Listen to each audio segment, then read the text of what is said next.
Ladies and gentlemen, boys and girls, you are watching the station identification of one of Wayland City's resident YouTubers.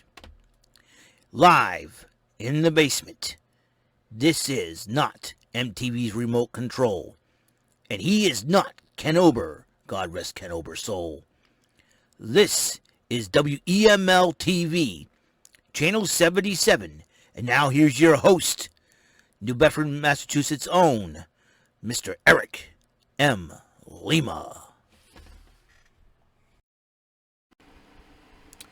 Thank you very much, Mr. Announcer. Hey, this is Eric Lima, and you're watching WEML-TV, Channel 77. And this is episode 414 of the show. What's going on, everybody? As you know, as I speak, I'm uploading the 9th installment of the Roadin' Up edition, Roadin' Up. I got a new playlist of that already. It is out, and I'm really excited about it. So here we go. And I'm totally stoked about today. I'll tell you one thing. It's going to be totally awesome. And so I'm going to eliminate that. Delete that. Delete. Alright, make like Matt Hardy and delete everything. Alrighty. Message to Rapid Revolt. Dude, I don't know what information you got that the mall AMC theaters is going to be advertising SummerSlam, but I don't think that's the case. I got Peacock anyways. Plus, I want to stay away from the mall during my days off. Thank you very much. And that's the. I don't know how you got that. I don't know what information what source you got from the fact that the mall AMC theaters does SummerSlam. But I appreciate the invite though. But I want to stay away from the mall during my day off. Sunday's my only day off. I don't like to be at that mall for 24 hours a day, 7 days a week, man. You know what I mean? I already worked there 6 days a week, and the last thing and plus, I think the mall closes at 6 anyway, so I don't know what time the theaters close, but besides, I got Peacock. I ended up spending another $20. So I don't think I don't necessarily need to go to the theater to watch SummerSlam. And besides, I want to stay away from that mall. So, Rapid Revolt, I appreciate the invite, but I'm going to have to take a pass on that. And so, I'm going to take a pass on that. So, there you go. So, we're going to talk about the Monday Night Raw Event Center. And that's what it's going to be all about from yesterday, the 26th of 2020. Yesterday was crazy all around. Yesterday was crazy all around. I ended up getting the DLC pack for the Streets of Rage 4, Mr. X DLC Nightmare. Got that finally. Mr. X Nightmare DLC pack. Finally got that for the Switch. We're ready to go. I played as Rue and Estelle. I think I talked about that in my Roadin' Up episode. Check it out there. All right, Nikki A.S.H, the new Raw Women's Champ. After cashing her money bank last week, it kicked off Monday Night Raw, and she was really excited and was inspirational in her speech, in her promo. And then Charlotte Flair, oh God, comes out, challenges her to a matchup, and then Rhea Ripley interrupts Charlotte Flair, and she wants a shot. And then out appears Sonya Deville, and Sonya Deville says, "You know what? Triple threat, SummerSlam, that match is going down." But a championship contenders match between Nikki A.S.H and Charlotte Flair was happening. Damian Priest cut a promo on Sheamus, and Sheamus goes, "Why don't you pick on someone your own size?" And despite the fact, Damian Priest was doing well up against Sheamus, and then ended up kicking Sheamus so hard that the face mask came off. But despite that, it was a U.S. Championship contenders match. If Priest picked up the victory, he would get a shot. Damian Priest did pick up the victory to get a shot at the United States Heavyweight title. I believe SummerSlam. Priest and Sheamus, this would be a heck of a matchup, to say the least. The Raw Tag Team titles were on the line. AJ Styles and Omos against the Viking Raiders. And I'll tell you one thing. When Omos kept... I don't know who's going to stop AJ Styles and Omos, because Omos is 7'3". If I was in the situation of the challengers, I would have taken Omos off at the legs, and that's still how you beat a big guy, because it's always been that way ever since. You know what I mean? So it's it is something to, you know, to consider. You know what I mean? Hold on just a second here. All right, and just, whoops, and I think that's all you need to do. Is the key here is to beat Omos. I think that's the main thing. You have to take him down. You got to chop him he's a big redwood. He's about 7'3", I believe.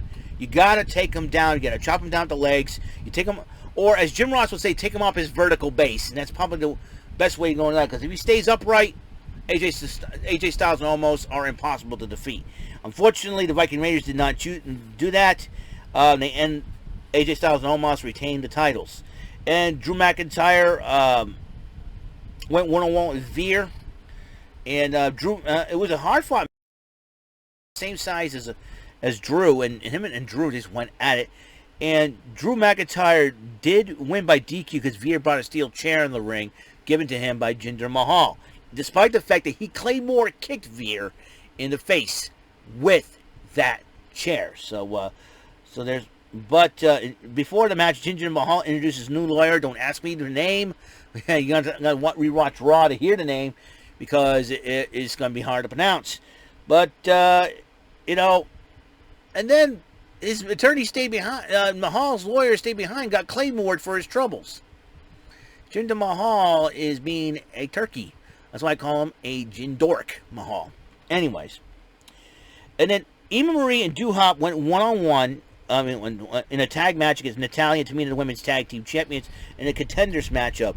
But thanks to Alexa Bliss's mind games, where she had Lily mock Eva Marie, pick up the victory. But the problem was Natalya was hurt during the matchup. She tried to pick up. She tried to pick up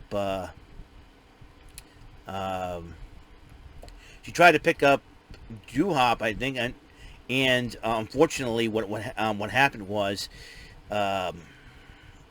Natalya probably rolled her ankle or her leg. I'm hoping she's not injured, or else Tamina will have to find a new tag team partner, or the women's titles will have to be vacant, and some tournament or battle royal to probably decide. I know Shotzi Blackheart and Tegan Knox are the leading contenders for those tag team championships. We'll see what happens in the matchup. So, and an old rivalry renewed as Keith Lee went one-on-one with Karrion Kross. Both men had a lot to prove after losing their respective matches last week. Keith Lee in his matchup with Bobby Lashley, and Kross against Jeff Hardy. Karrion Kross did pick up the victory over Keith Lee with the Kross jacket. So Nikki A.S.H was getting ready for her matchup against Charlotte Flair, and Sarah Strickland interviewed her about her match against Charlotte Flair, but then Rhea Ripley interrupts. He says, "I'm going, with all due respect, I'm coming after that title at SummerSlam, but tonight I hope you take Charlotte Flair down a peg or two," and that's what. So got the support. T-Bar and Mace, I like to call predatorial aggression, because they're both predators in the ring, and they have a lot of aggressiveness. Took on the new team of Mustafa Ali and Mansoor, and it was a hard-fought matchup, but Ali and Mansoor picked up the victory over T-Bar and Mace. That would be a huge upset. Well, I was hoping T-Bar and Mace would be next in line for those tag team titles, because I think those two guys will be capable enough to take down Omos. But unfortunately, that's not the case.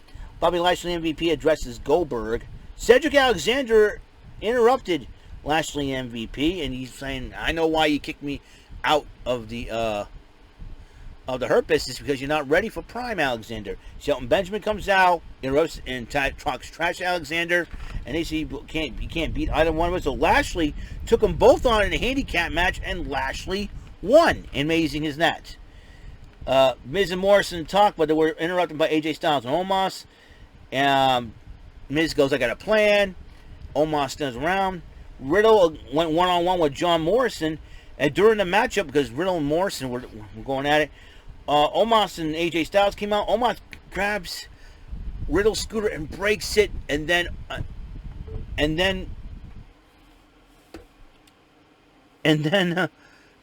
Riddle got beat by John Morrison.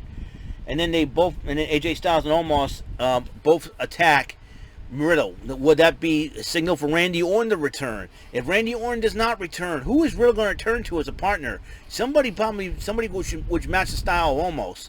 But it better be Randy Orton. You know, there's something funny going on. Paul Ellering's been tweeting, and so has AOP been tweeting about a return. Well, we haven't heard much from them in the WWE universe. Are they returning to the ring? Are they returning anywhere?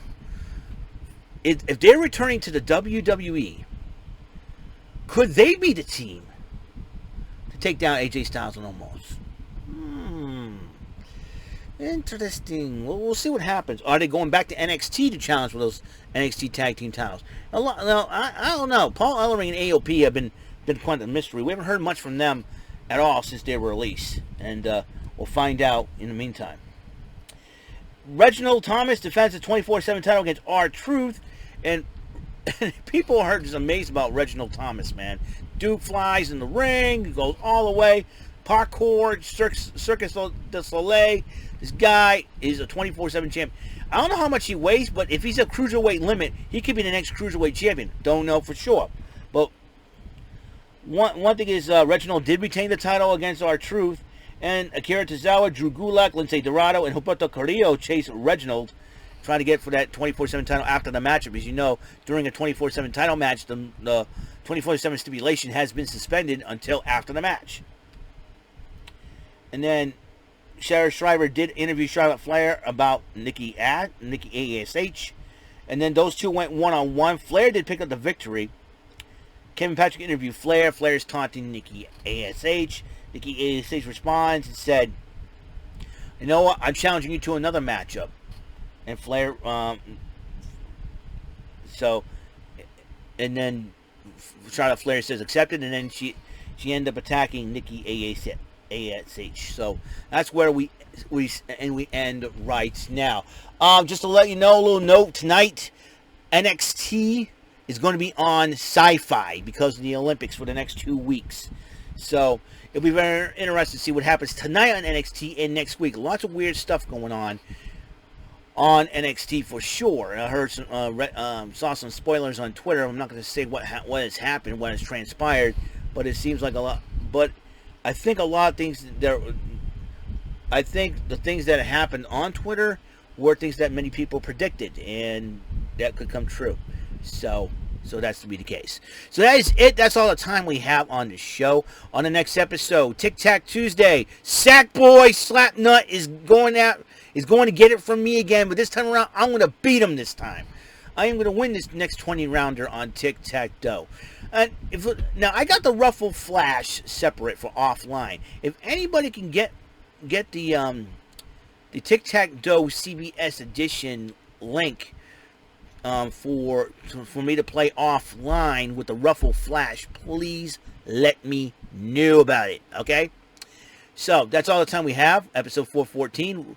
The Raw Event Center for July 26, 2021. I will see you guys later on the next episode. And until that next episode, peace, love, bless out.